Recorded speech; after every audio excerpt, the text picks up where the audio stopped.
네, 안녕하세요. 4월 28일 목요일 새벽기도회 시작하겠습니다. 기도드리겠습니다. 은혜로우신 우리 아버지, 어젯밤에도 우리에게 평안한 잠을 주신 것 감사합니다. 아버지, 오늘 한날도 주님 앞에 온전히 의탁합니다. 주께서 우리의 걸음걸음 인도하여 주옵소서.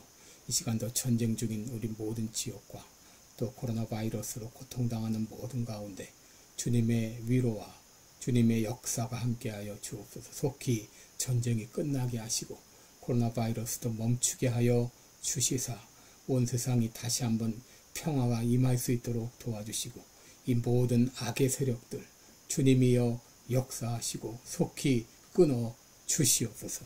이 시간도 병중에서 고생하는 모든 분들 주의 은혜로 역사하여 주시옵소서.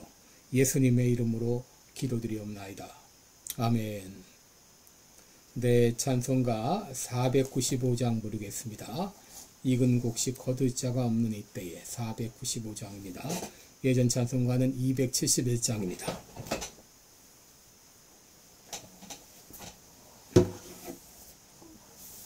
(495장) 부르겠습니다.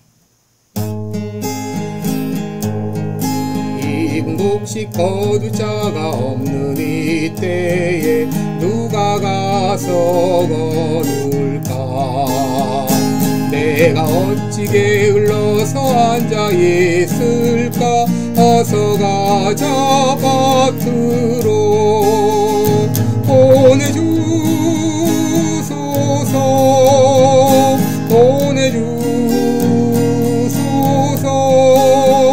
재단 숲은 내 입술에 대니 어찌 주저할까? 주여 나를 보내주소서.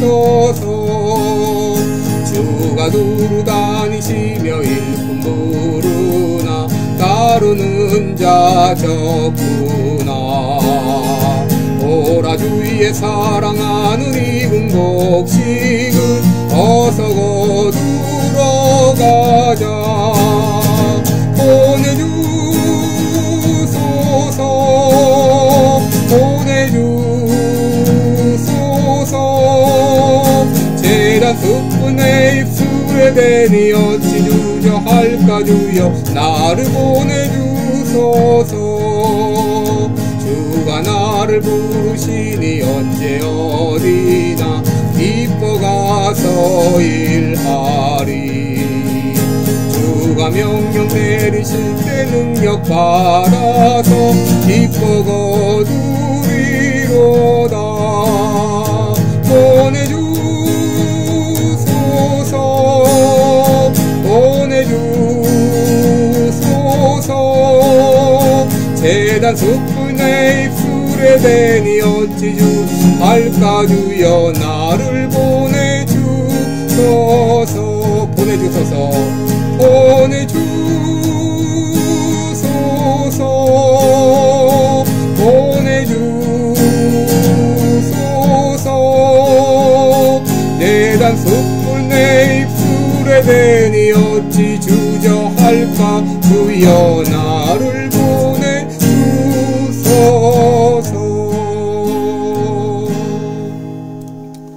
아멘. 네, 우리 오늘은 잠언 26장 13절로 16절까지 보겠습니다. 잠언 26장 13절로 16절까지 제가 봉독해 드립니다. 게으른 자는 길에 사자가 있다, 거리에 사자가 있다 하느니라. 문짝이 돌적이를 따라서 도는 것 같이 게으른 자는 침상에서 구우느니라. 게으른 자는 그 손에 그릇을 넣고도 입으로 올리기를 괴로워하느니라. 게으른 자는 선히 대답하는 사람 7보다 자기를 지혜롭게 여기느니라. 아멘. 네, 우리 오늘 본문을 통해서 게으름에서 벗어나려면 이런 제목으로 함께 말씀을 나누겠습니다. 여러분, 성경은 게으름을 죄로 규정하고 있습니다. 사도 바울은 일하기 싫어하거든 먹지도 말게 하라 라고 했습니다. 여러분, 오늘날 사회와 교회와 나라의 발전은 부지런한 사람들로 인해 비롯되었습니다. 나라와 또 가정과 교회는 부지런한 사람이 많을수록 번성합니다. 반면 놀고 먹는 사람이 많아질수록 그 나라와 그 교회와 가정은 쇠퇴하게 되어 있습니다. 여러분, 게으른 사람의 특징이 있습니다. 첫째, 항상 변명만 한다는 것이죠. 13절에 보시면 게으른 자는 길에 사자가 있다, 거리에 사자가 있다 하느니라. 길에 사자가 있다, 거리에 사자가 있다, 이렇게 변명하면서 하지 않는다고 하는 것이죠. 나는 일하고 싶지만 밖에 사자가 있어서 못해. 나는 공부하려고 했지만 전기가 꺼졌어. 난 전화하려고 했지만 전화기를 잃어버렸어. 여러분, 물론 뜻하지 않은 그런 뜻밖의 이유가 있을 수 있지만 이런 숱한 되지도 않는 변명을 늘어놓으면서 하지 않는다는 것이죠. 둘째는 이 게으른 사람은 움직이기 싫어한다는 것입니다. 14절에 보시면 문짝의 돌적이를 따라서 도는 것 같이 게으른 자는 침상에서 구우느니라. 여러분, 이 문이라고 하는 것은 경첩에 붙어 있어서 이렇게 열리고 닫히긴 했지만 절대 떨어지지 않습니다. 마찬가지로 이 게으른 자들은 침상에서 구운다. 또 15절에도 게으른 자는 그 손을 그릇에 넣고도 입으로 올리기를 괴로워하느니라 그랬습니다.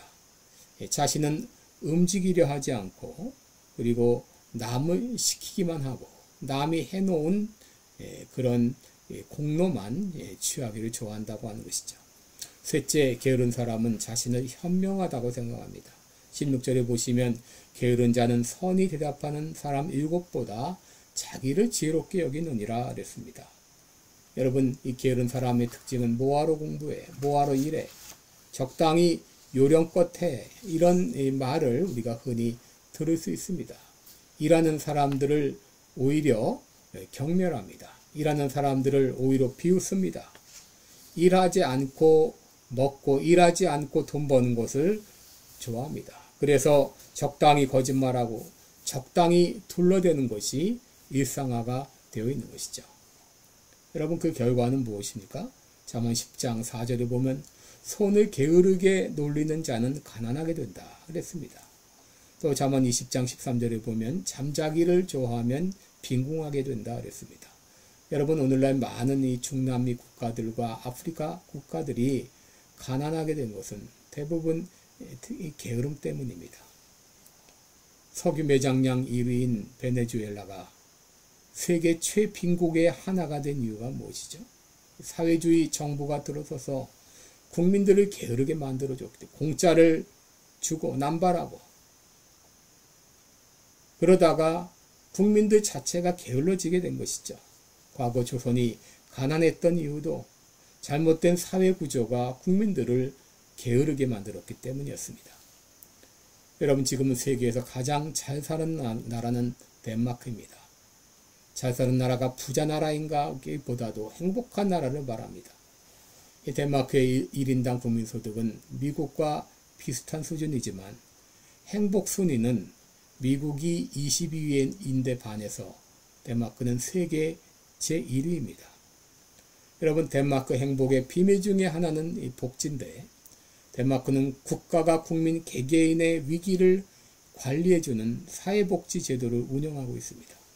또 덴마크는 노조가 있지만 노조가 사리사욕이 아니라 기업과 국가의 이익을 도모합니다.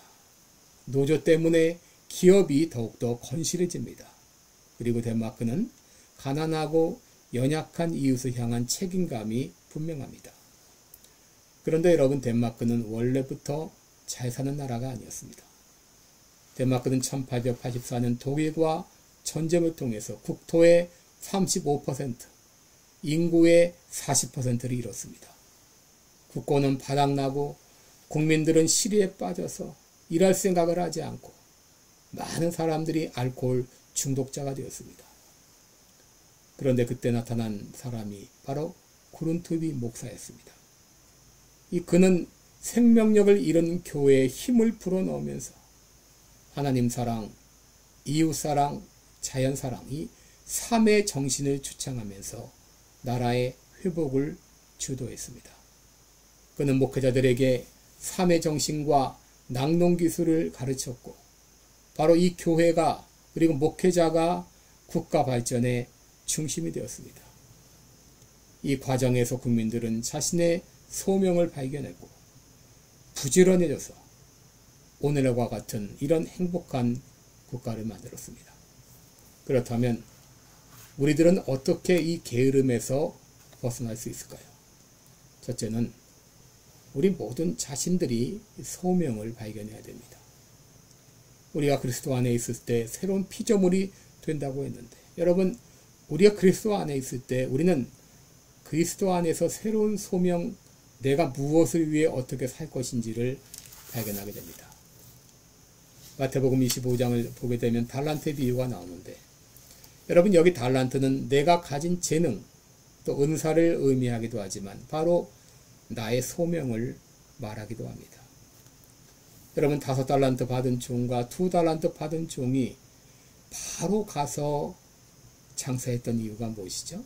그들은 자신의 소명이 무엇인지를 알았습니다. 여러분, 하나님은 우리 각자에게 소명을 주셨습니다.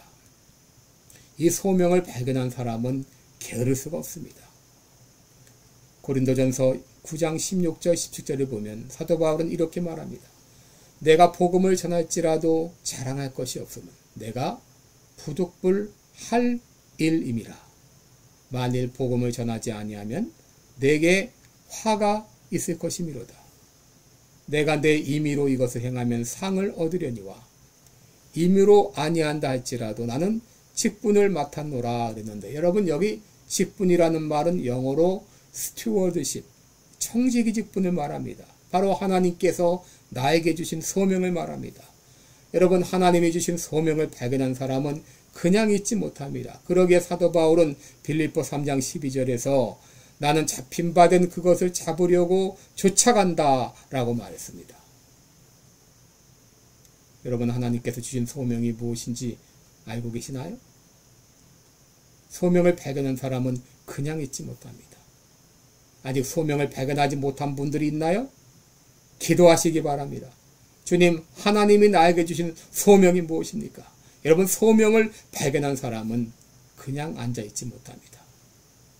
둘째, 우리가 게으름에서 벗어나려면 게으름은 죄라고 하는 것을 우리가 알아야 됩니다. 마태복음 25장의 달란트의 비유에서 1달란트 받은 종이 책망을 받은 것은 가진 것이 부족해서가 아니었습니다. 그의 소명이 누추해서도 아니었습니다. 다만 그의 책임을 다하지 못했기 때문이었습니다. 마태복음 25장 25절을 보면 두려워하여 나가서 당신의 달란트를 땅에 감추어 두었나이다 그랬습니다. 여러분, 그가 책망을 받은 것은 받은 것이 적기 때문이 아니라 그의 책임을 다하지 못했기 때문입니다. 그 주인은 그를 향하여 악하고 게으른 종이라고 책망했습니다. 여러분, 종종 우리는 일을 못했을 때, 어떤 일에 실패했을 때, 가진 것이 없다고, 부모를 잘못 만났다고, 무능하다고, 돈이 없다고, 몸이 약하다고, 시간이 없다고 여러 가지 변명을 늘어놓습니다. 그러나 이 모든 변명은 한 가지로 정리할 수 있습니다. 그것은 바로 게으름입니다. 우리가 기도하지 못하는 것도, 우리가 성경을 읽지 못하는 것도, 우리가 전도하지 못하는 것도 게으름 때문입니다. 자기가 하고 싶은 것에는 마음껏 시간을 투자하면서 꼭 해야 될 것은 차일피일 미루는 이유가 무엇입니까? 여러분, 언제까지 변명을 늘어놓으실 생각입니까? 게으름은 죄입니다. 만약 우리가 아무것도 안 하고 세월만 허송한다면 언젠가 우리는 내가 한 일에 대해서 하나님 앞에 판단을 받게 될 것입니다. 디모데전서 1장 12절에 보면 하나님은 나를 충성되이 여겨 내게 직분을 맡기셨다 그랬습니다. 그리고 그 직분을 잘 감당하도록 능력을 주신다 그랬습니다. 내가 해야 될 일은 충성을 다하는 일입니다. 오늘 여러분이 처한 이 형편을 바라보시기 바랍니다. 주변 환경을 보시기 바랍니다. 내가 찾아가야 될 사람이 있습니다. 내가 만나야 될 사람이 있습니다. 내가 전화해 줘야 될 사람이 있습니다. 내가 도와줘야 될 사람이 있습니다. 내가 전도해야 될 사람이 있습니다. 오늘 내가 해야 될 일은 무엇인가요? 오늘 기도하는 가운데 돌아보시기 바랍니다. 기도하겠습니다. 은혜로우신 우리 하나님 아버지, 우리에게 주어진 24시간, 일주일 168시간, 아버지 우리가 어떻게 지내고 있나요? 내가 하고 싶은 일만 하면서 보내고 있지 않나요? 아니면 침상에서 뒹구고 있지는 않나요? 하나님께서 나에게 주신 소명은 무엇입니까? 그 소명을 다하기 위해서 최선을 다하고 있나요? 오늘 자신을 돌아보면서 주님 앞에 부지런하고 충성된 일꾼으로 살게 하여 주옵소서. 예수님의 이름으로 기도드리옵나이다. 아멘. 네, 여러분 5월 13일부터 있을 심령 대각성 부흥회를 위해서 계속 힘써 기도해 주시고 매일 오전 9시, 오후 9시 꼭 두 차례 기도해 주시기 바랍니다. 고맙습니다.